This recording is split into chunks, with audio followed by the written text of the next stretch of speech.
मुझे लगता है ये एंगल देना सही नहीं होगा। देखिए, लॉ एंड ऑर्डर का सिचुएशन जरूर है और उसे मुंबई में खासतौर पर बांद्रा में देखना चाहिए कि ये क्यों हो रहा है, पर उसे कोई भी कम्युनल एंगल देखना सही नहीं है, क्योंकि जब किसी की जान जाती है, मुझे पता है मेरे परिवार में हुआ है, और या तो किसी पे हमला होता है तो कोई ये नहीं देखता है कि वो हिंदू है या मुसलमान है।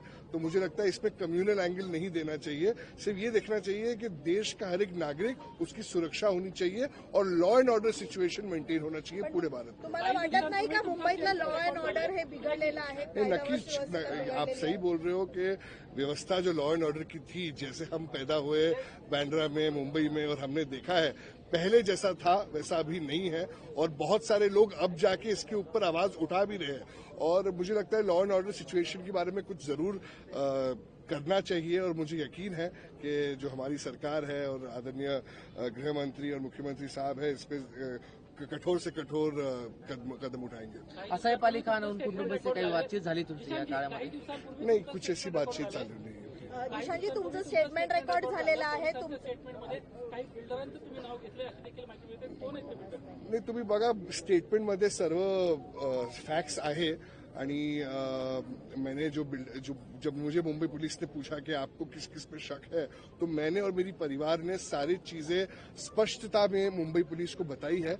और थोड़ी हैरानी जरूर है कि मुंबई पुलिस ने बिल्डर्स को क्यों नहीं इंटरोगेट किया, क्योंकि अगर वो कहते हैं कि मैं भी खतरे के दायरे में था, तो मैं भी मेरा स्टेटमेंट बहुत महत्वपूर्ण होना चाहिए। और जब मैं और मेरे परिवार कोई बिल्डर्स के बारे में कह रहे हैं और जो हादसा है, वारदात हमारे साथ हुई है, उसको बोल रहे हैं, उसके बावजूद अगर इंटरोगेट नहीं किया जा रहा है बिल्डर्स को, तो ये बहुत दुर्भाग्यपूर्ण है, और लॉ एंड ऑर्डर को ये जो सिचुएशन है ये और खराब होते जाएगा। आपको बिल्डरों का नाम बिश्नोई गैंग का एंगल दिया जा रहा है, वो गलत है? बिश्नोई गैंग का नहीं, मैं ये नहीं कह रहा हूँ कि बिश्नोई गैंग का एंगल गलत है, मगर अगर आप कह रहे हो कि बिल्डर का एंगल गलत है, तो क्या मेरा प्रश्न मुंबई पुलिस से यही है कि क्या अनमोल बिश्नोई ने अमेरिका की जेल से आपसे बात की और आपको कहा कि कोई बिल्डर ने मुझे सुपारी नहीं दी बाबा सिद्दीकी जी को मारने के लिए? अगर वो नहीं हुआ है तो आप कोई भी चीज को रोल आउट नहीं कर सकते हो, और जब तक आप कस्टडी बिश्नोई की नहीं देते हो, आप कोई भी चीज को रूल आउट नहीं कर सकते। खूप गंभीर विषय, तुम्ही बिल्डर को देखिए, मैंने बिल्डर्स के नाम मुंबई पुलिस को दिए हैं। वो मेरे, अगर आप जब चार्जशीट आएगी तो आप देख सकते हो कि चार्जशीट में भी आएगी, तो मुझे लगता है कि मुझे अभी बोलना उचित नहीं रहेगा। चार्जशीट जब आएगी तब जग जाहीर होगा। मैंने तो बिल्डर्स के नाम भी कहे। तुम्ही वारंवार म्हणतात की पोलीस तुम्ही दिलेल्या स्टेटमेंटनुसार तपास करत नाहीये। त्या दिवशी देखील तुम्ही गेला होता, तेव्हा देखील काय झाली चर्चा? तेव्हा काही म्हटलं होतं? उस दिन भी मैंने चर्चा की, जब हम मुख्यमंत्री साहब के साथ बैठेंगे, जब कोर्ट में जाएंगे, तो जज भी आपसे यही पूछेंगे कि आपने जो फैमिली है और उनके बेटे हैं, जो खुद उनके साथ भी हादसा हो सकता था, पता चला है कि दोनों को मारने की सुपारी मिली थी या आदेश मिला था, जो भी वो कहते हैं। तो जब मुझे कुछ शक है और ऐसे फोन पे कॉन्वर्सेशंस हुए थे, बहुत सारे वाक्य है जो मैंने पुलिस को कहे हैं, बहुत सारे प्रूफ्स है जो मैंने उनको दिए हैं, उसके बाद भी अगर वो बिल्डर्स को इंटरोगेट नहीं करते हैं, तो मुझे लगता है इस शहर में लोगों का लॉ एंड ऑर्डर से विश्वास उठ जाएगा। क्योंकि कल को कुछ भी रहा, जैसे कल भी एक हादसा हुआ था, ऐसा ना हो कि आगे भी कोई हादसा हो और सिर्फ ब्लेम दिया जाए बिश्नोई पे, तो ऐसा मुंबई का लॉ एंड ऑर्डर सिच्युएशन खराब होते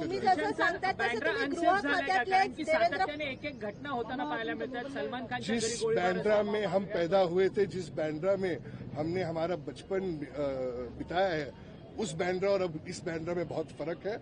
और जरूर मैं ये कहूंगा कि जितना सेफ तब था, अब उतना सेफ नहीं। अजिशांजी, एक शेवटचा प्रश्न, ज्या पद्धतीत तुम्ही सांगतायत मुंबई पोलिसांना तुम्ही संपूर्ण माहिती दिली आहे, पण तसा तपास होत नाही, काय वाटतं नेमकं का असं कारण असेल? मुंबई पोलीस तसा तपास का करत नाही? आणि गृह खातं जे आहे ते देवेंद्र फडणवीसांकडे आहे, तुम्ही स्वतः त्यांची भेट घेऊन या संदर्भात सांगणार आहे का? देवेंद्र फडणवीस साहब मेरे पिताजी के बहुत ही अजीज दोस्त रह चुके हैं, और जब मेरे पिताजी के साथ ये जब हुआ तो फडणवीस साहब खुद उस वक्त अस्पताल भी आए थे। तब के मुख्यमंत्री एकनाथ शिंदे साहब के साथ मेरे नेताजी दादा भी आए थे। तो फडणवीस साहब ने मुझे यही कहा था कि ज़ीशान, तू बिल्कुल भी फिक्र मत कर, तुम्हारे पिता के अलावा बाबा मेरा दोस्त भी रह चुका है, तो मुझे यकीन है कि जो प्रश्न मैंने पुलिस से किए हैं वही प्रश्न गृह मंत्री और आदरणीय मुख्यमंत्री साहब देवेंद्र फडणवीस जी भी पुलिस से कहेंगे।